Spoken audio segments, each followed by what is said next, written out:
Hello, day 5, Vlogmas. Apparently that's what it's called, if you do vlogs all the way through December. I didn't know that when I decided to do it. I wish I had. I would have called it that. Maybe got some people watching. However, if you are watching, thank you. If you're new to this, I'm Pete. I'm a personal trainer.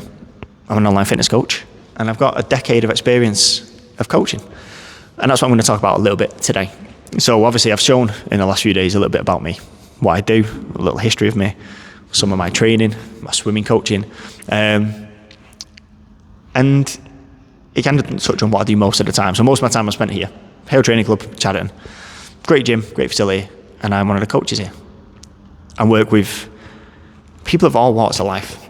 I'm not a niche specific coach, and I don't believe in it. I don't think most people need someone who's niche specific. I think you need to understand the science, and you need to understand the basics of training to coach pretty much everyone. Very few people will need anything any different. And that's what I kind of base my whole philosophy on. My whole philosophy of training is that it's really simple. It's not easy, but it is simple. We don't need to overcomplicate it. And it's more important that we resist that overcomplication. You'll find a lot of coaches who want to fill their own world with self-importance. They want to sound like they're really intelligent.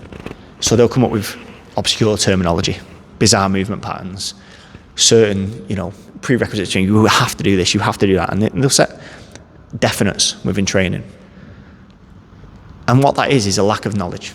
And it's a lack of real understanding of training, because if they're trying to overcomplicate it, they're trying to compensate for a real lack of depth with what they really do.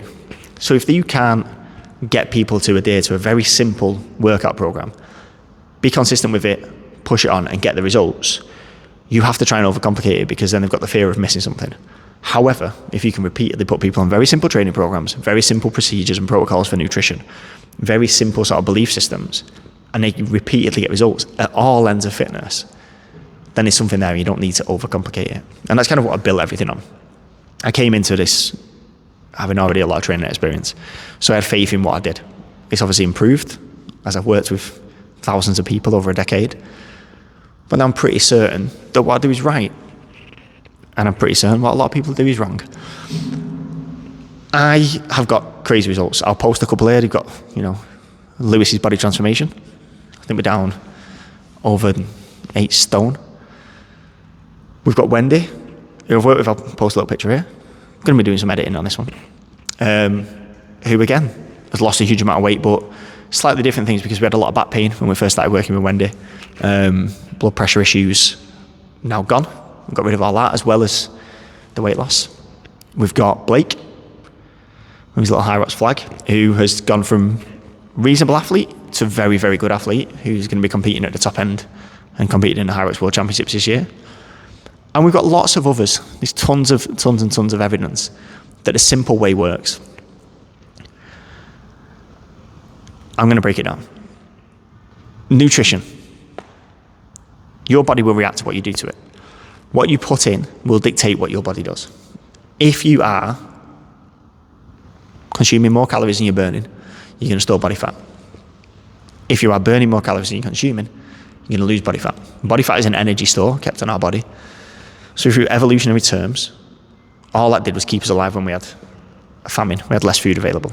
So it kept us able to do our simple bodily functions, kept us able to hunt, kept us able to, keep everything going when we didn't have as much food, because we had stored it when we had feast. These days we don't have feast or famine, we just have permanent feast. We have all this food constantly available, so our body just gets really good at storing body fat. It thinks one day maybe we'll run out of food and we might need all this stored body fat because we've been bulking up. How we control that will dictate on what we put in. Anyone who tells you otherwise is lying to you. Anyone who tells you it's anything more than calories in, calories out to dictate weight is lying to you. Yes, we can manipulate it, we can twist the words, we can dictate weight on scales, we can do water, we can put food in a system, things like that. But the general thing is energy balance. Stored energy, body fat. Either we're storing more, we're keeping the same amount, or we're getting less. We don't need to think about it in any other terms. If we're getting less, we obviously have to be putting less fuel in than we need, so our body uses it. If we're storing more, we're obviously putting more fuel in, and his body's saving it for a later date. If we want to build muscle, simply we have to provide a stimulus to that muscle to adapt to change. The body will respond to what you do to it. If I'm lifting a heavier load each week, increasing my weights, consistently through the same movement patterns, doesn't even necessarily have to be exact same movements, but if I'm increasing more, if I'm making the muscles work past the point that they can comfortably do, they will adapt to the new stimulus. Cardiovascular, exactly the same. If I'm making my body work harder, if I'm getting to a point where I can't work, I'm taking a short rest and then going again. I should edit that out, I won't. We're going to adapt to change. Your body will react to whatever you do to it. Stop overthinking it. Stop searching social media for a secret or a magic pill, because there isn't one. The secret is just consistently doing the hard work. If you genuinely look at the top athletes in the world, they've been doing this hard work for longer. And they've been slightly more specifically to them. So they've been doing bodybuilding, they've been doing running, they've been doing hybrid athlete type stuff for longer than a lot of people. So they've been more consistent with it. You don't have to reinvent the wheel with your training. And anyone who comes up here and go, I've got the hack. There is no hack. There is no secret. There is nothing hidden. There's no magic pill. There's no $9.99 one-off payment that will teach you everything you need to go about fitness. Everything you need to know about fitness, I've just told you. So yeah, that's my belief system. If you want to know more about it, over the coming days, I'm going to post a little bit more about how to set up movement plans, how to think about training, how to plan your workouts, how to just make your body do what you want your body to do. If you're interested, drop me a follow, drop me a subscribe, share this with people. Day 6 and 7 are going to be slightly different. They're going to be a bit more personal ones, back to the normal life of the weekend, show you what I do, not only as a coach, but as a dad, as a family man. And yeah, got a very festive weekend ahead. So I hope you're enjoying these vlogs, videos, whatever we call them, vlogmas, because there's plenty more to come. Because we won't stop till I'm good at YouTube.